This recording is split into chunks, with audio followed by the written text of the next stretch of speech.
ایک ڈائیورسڈ خاتون آئی ہیں جن کی ایج ہے 30 ایئر 30 سال کی ہیں یہ, اور ان کی ڈائیورس ہوئی ہے. یہ اب شادی کرنا چاہتی ہیں لیکن ان کی ڈیمانڈ ہے کہ بڑی عمر کے شخص سے شادی کرنا چاہتی ہیں, یعنی کہ 30 سال کی ہیں, 50-60 بھی ہو, ان کو پرابلم نہیں ہے. کیوں انہوں نے یہ سوچا ہے وہ ان سے جانتے ہیں. السلام علیکم. وعلیکم السلام. کیا حال ہے آپ کا؟ جی ٹھیک ہے. اچھا مجھے یہ بتائیں کہ آپ کی ایج کیا ہے؟ میری ایج 30 ہے. 30 یعنی کہ 30 سال کی آپ ہیں, اور آپ کو ڈائیورس ہوئی؟ جی بالکل ڈیورس ہوئی. کس وجہ سے ہوئی ہے؟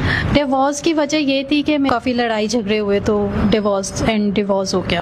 ٹھیک ہے. اچھا مجھے یہ بتائیں کہ اب آپ نے شادی کی دوبارہ کرنا چاہتی ہیں آپ؟ جی بالکل شادی دوبارہ کرنا چاہتی کیا سوچا آپ نے, کیسے انسان سے شادی کرنا چاہتی ہیں؟ میں ایسے انسان سے شادی کرنا چاہتی ہوں جو مجھے سیکیور کرے, میری اچھی لائف سٹائل ہو, مطلب آپ کی لائف سیکیور کرے. بالکل.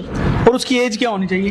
ایج سے کوئی میٹر نہیں ہے. اگر 50 سال ہو, 50 60 70 جتنی بھی ہو, 70 تک بھی کوئی مسئلہ نہیں؟ جی کوئی مسئلہ نہیں ہے. آپ کی ماشاءاللہ, یہ تو آپ کی جو ہے, یہ کیوں خواہش آپ نے کی ہے کہ 70 بھی ہو تو کوئی پرابلم؟ میں اس لیے یہ چاہتی ہوں کہ ایج سے کوئی مجھے مسئلہ اس لیے نہیں ہے. نہیں, آپ یہ کیوں چاہ رہی ہیں کہ 70 سے بھی ہو جائے کوئی؟ آپ 30 سال کی, آپ کیوں یہ سوچ رہی ہیں؟ تو اس میں کوئی گناہ تو نہیں ہے, یہ تو دین بھی اجازت دیتا ہے کہ آپ کسی بھی ایج کے آدمی کے ساتھ شادی کر سکتے ہیں. ٹھیک ہے. تو آپ مطلب چاہتی ہیں کہ وہ آپ کی لائف سیکیور کرے؟ بالکل ایسا. آپ نے بڑی مشکلات اور تنگی دیکھی؟ جی بالکل بہت. آپ کی بچے ہیں آپ کے؟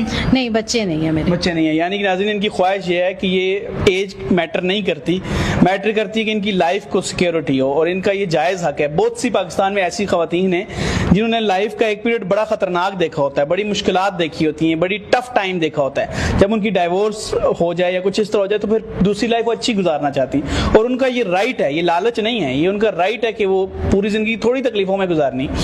تو